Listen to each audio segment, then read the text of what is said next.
na wachezaji ambao wapo kambini watakwenda kuona.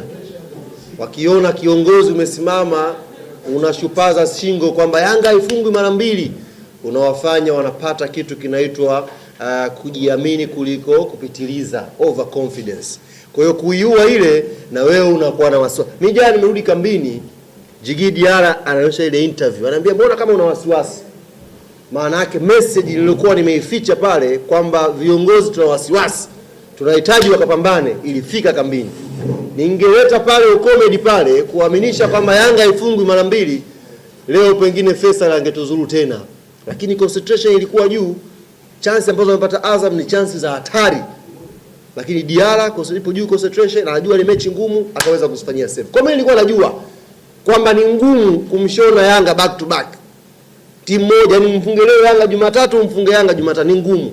Lakini kwenye ushindani hutakiwi kuja kama limbukeni. Una cool. Unawapa wachezaji deni.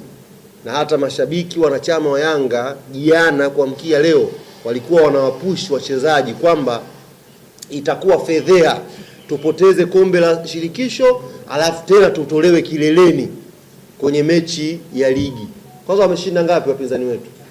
3-0. Zingekuwa 7. Hazina maana yoyote. Ni kama ile baskeli tu ya kunolea visu na zako ndani. Kwe. Ukifungua pazia ipo nje hapo. Whitney umekonda. Swali lingine waandishi, ndugu zangu, sikutabiri chochote zaidi ya